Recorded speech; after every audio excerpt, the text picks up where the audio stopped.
9:07 PM, July 2025, Coverage Part 1. Evening listeners, Mabini Vlog. By the way guys, wala din mi sa Infosoft na kami dito sa Drip and Deep na coffee shop, naka Toastmasters, may nalang kuan. Ayahay kay ko dito kay kaon-kaon. Uy, gamay lang kayo niya kuan.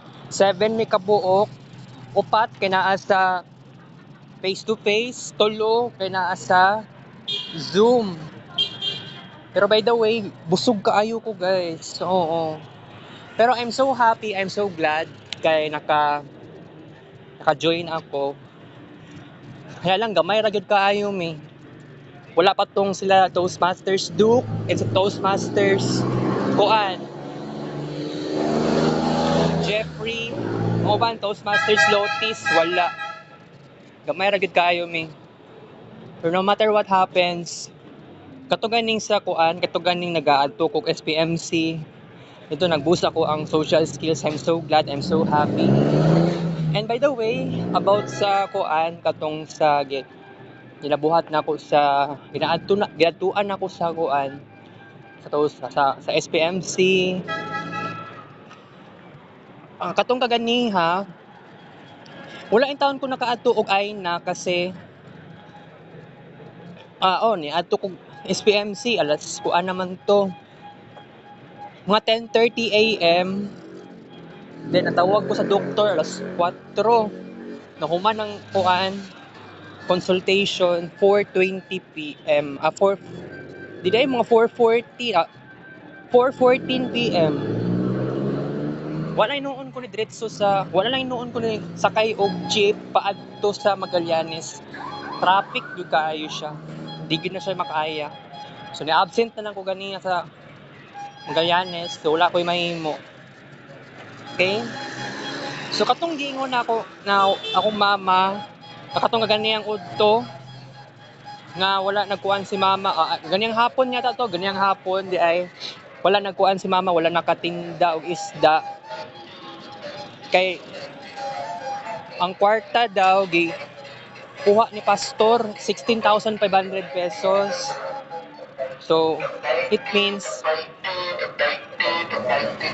hilayas si pastor, bit-bit ang kapital. So wala ko na-expect ato kay katong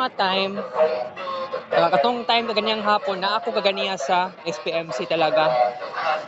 Na giagwantan lang inuon ako ang pag-adto sa giagwantan lang gyud ako ginulat sa SPMC. Pero by the way, triage, nauman ko sa triage, ni uli ko kay deserve na ko muuli og balay. Ato nga time nga naa ako sa balay, akong mama ato na sa San Pedro Cathedral. Oo. Then pag kuan na nako, gawas na kog balay, akong gitawagan akong mama kay of course I feel wala si mama sa balay Larwin na. So mao na to. Pero it's very crazy no na kanaganing na something na problem sa family nako about sa sugal. Dili na siya malikayan. Og by the way, kining about sa kuan kani-ganing nasa Uncle Bal ganiyang hapon pang alas 5. Pero actually gisamukan ko ganiha, gusto ko matulog unta. Nakatulog na bang pug ko. Basta mga alas 5 pasado, nakamata og 6:20 PM. Ikara-kara ko sa paspas kaayo ko. Nagdali ko guys, nagdali ko. Oo. Pero by the way, 6:20 PM. Pero sakay na ko jeep 6:40 PM. Bago ko nagsakay og jeep, kailangan ko moinom og kuan propranolol. Pero sa ako ang kuan katong ako man to nag icebreaker speech na first time nang pug ko na nakakuan baka na ganing slow dili siya slow kaayo pero yeah, ako ginabasa kay kalmado lang kanang slow, wala akong nagpaspas, wala akong nagdali-dali. Kuan to siya nga speech pang 5 minutes. Pero sa ako ang si Toastmasters Becky, siya tong nag-time sa ako 5 minutes and 47 seconds. Uy, interesting kaayo siya.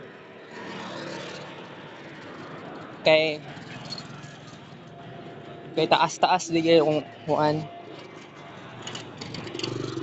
Wala ako nag-shorten time. Lingaw kaayo. Na ako dito sa kay ang InfoSoft sarado. Wala sila Jeffrey, sila Duke. Okay, kato si Jeffrey, na-feel na ako nga naami similarities pod sa experience. Pero kung buot lang ninyo naon, wala pa gyud siya kaganiha.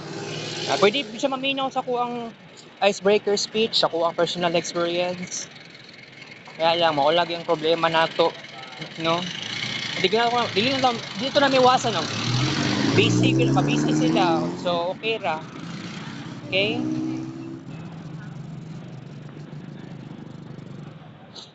Pero kung buot ninyo naon, dagan pa magkuan guys, dagan pa manggug dapat.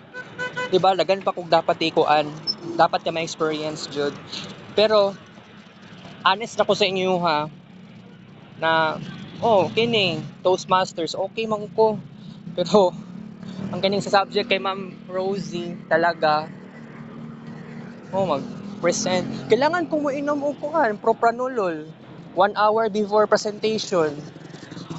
Bahalag magbinisaya, bahalag slow akong pagbasa pero basta naka kalmado lang ako sarili. Katong kagani sa Toastmasters no, wa jud ko nakulbaan although na ako'y singot. Singtanon naman jud ko, dili na maiwasan. Alright? So, I'm so glad, I'm so happy kasi kay giingnan man gud ko nga nasulti na ako na ako'y anxiety. Nasulti na ako nga na ako'y anxiety. Na-shock si Toastmasters, Venus, ug si Mary Joy, ug si Becky, si Errol. Pero kung buot ninyo naon, brave daw kaayo ko. Pero by the way, wala na ako nasulti tanan ba nga. Kato ganing kuan sa sertraline, gusto naman gud ako inumon to. Nga na-discover lang nako ba kay nagpa-psychiatrist ko atong August 2023. Wala na ako nasulti ganiya kay wala na ko sa kuang mind. Wala na sa kuang una-una ganiya kay sa una na ako no icebreaker speech. Mura po taghawd ani. Yakap. So karon mangita kong sakyanan. Kay pauli na jud ko guys. Kaya dili gud bayad lalim no nga ulawon. 4th year na.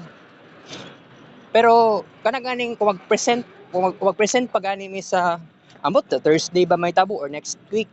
Kuan naman gud na igura man ni basa-basahon. Okay ako no. Kay nakakuan ako sa doktor.